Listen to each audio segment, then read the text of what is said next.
All right, D. Wood, how many teams do you have ahead of Washington in the NFC? I can name 3 right now. Philly, I think the Philadelphia Eagles, the Los Angeles Rams, Okay. and the Detroit Lions.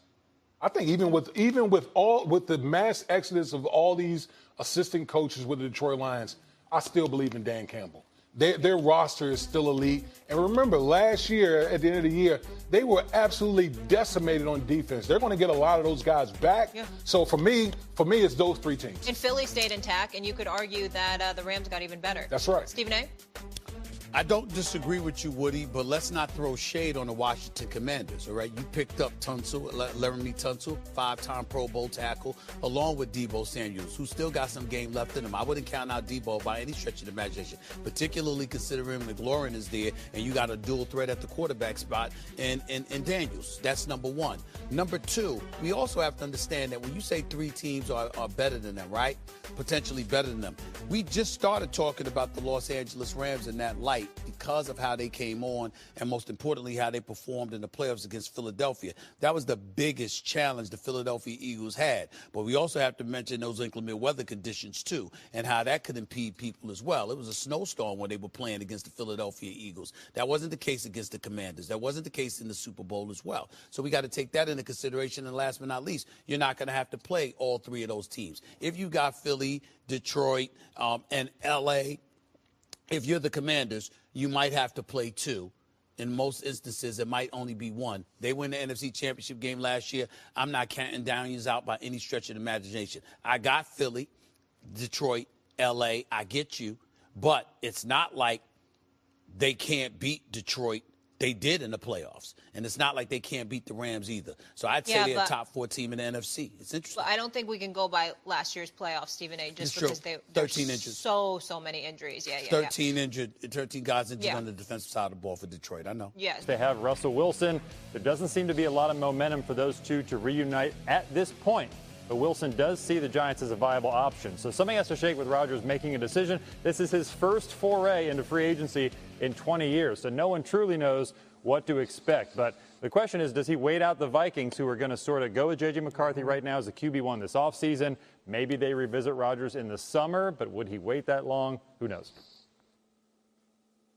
At some point, this has to end, and Aaron Rodgers has to sign somewhere. I promise. I think the Pittsburgh Steelers are the best fit of those teams because of what they ask their quarterbacks to do. Protect the football, end the drive with a kick, either a field goal, an extra point, or a punt. They are 36-11 over the last 4 years when they win or tie the turnover battle in games. Just 2-18-1 when they lose the turnover battle. One of the worst marks in football. Aaron Rodgers, the one thing he has done throughout his career consistently, protect the football. Best interception rate in the history of the National Football League. Even last year, last 10 games with the Jets, 18 touchdowns, just 4 picks. So in terms of the on-field fit, protecting the football, getting off the field, making smart decisions, I think Aaron Rodgers fits best with the Pittsburgh Steelers. Pre-draft, post-draft?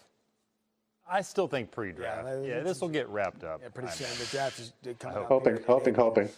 Staying in the AFC North, Jeremy, the Browns could use some stability at quarterback, as a lot of teams could. Yeah. What are you hearing about them adding an arm? Well, my understanding is the Browns are still in on Russell Wilson. That's hardly a slam dunk to happen, but they've talked to him. They met with him last week. Still in the mix there. Carson Wentz is considered a contingency plan here. He's going to wait for the dominoes to fall here, but there is some mutual interest on that front. Even dating back to the Combine, Browns had some interest there. And then, other than that, they're going to try to shake out Shedeur Sanders potentially. Cam Moore, top of the draft. Right. I do know that some Cleveland brass there has some love for some of those top quarterbacks. They see them as positive. So number 2 might be a little rich, but, we'll see what they shake out. And meanwhile, Kirk Cousins, the problem there is I do believe that he would be a top option for Cleveland if he were available. Right. Atlanta right now, as of today's date, has not made him available. So Cleveland can't really check that off their list. Yeah, you heard the visceral reaction from Matt when Carson Wentz's name was mentioned. I think Browns fans might have that same kind of reaction if that actually happens.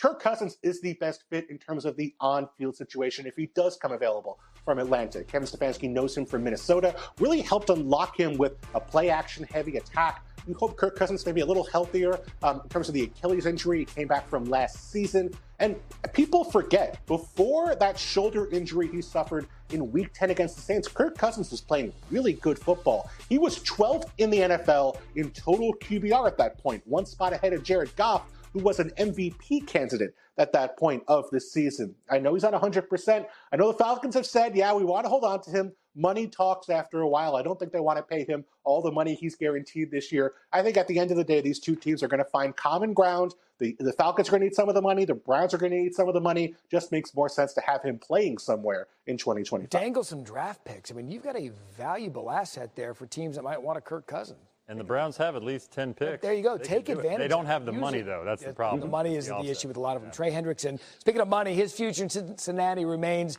in limbo. We know they just spent a lot of money on receivers. What can you tell us about going on there? Matt, I just checked in on this. I was told it's silent. No new traction on the contract front between Hendrickson and the Bengals, who did reconvene last week, tried to reignite talks, try to find a common ground on a new contract because the Bengals are not eager to trade him. Even though there is trade interest, they have not shown a willingness to want to do it. They're probably not getting a first-round pick for Hendrickson at this stage because that new team has to pay him well over $30 million per year. So you saw Danielle Hunter last night got a deal done with the Houston Texans at 1 year, $35 million. I am told the Bengals have floated the possibility of a one-year deal extension for Hendrickson, something similar, but they would have to get the right money. Cincinnati has just not been in the ballpark yet, so this will continue to go on. And this is a player that I suspect could sit out games if this doesn't get resolved, if he's asked to play on his current salary.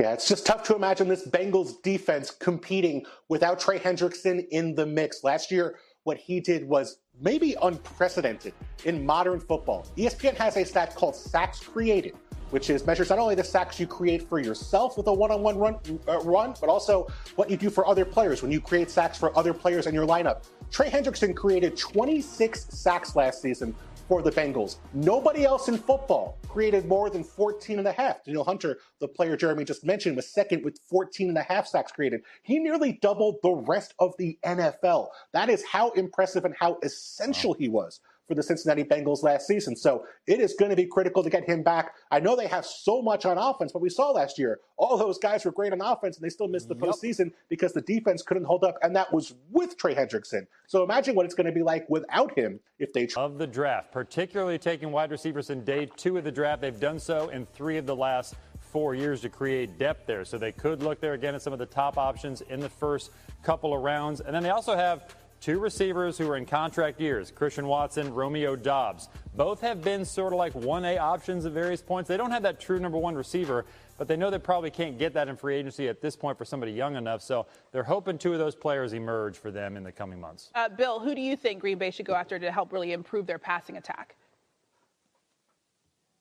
I would go with Matthew Golden. I agree with Jeremy. Head to the draft. That's what the Packers do. I think they need some speed to add to this core. And the big number for Matthew Golden, of course, 4.29. That's what he ran at the Combine this year. Christian Watson is a pending free agent. He was their downfield threat in years past, but he's had some injury issues. He's coming off of a torn ACL, might not be ready to start the season. I think you get Matthew Golden as the speed guy.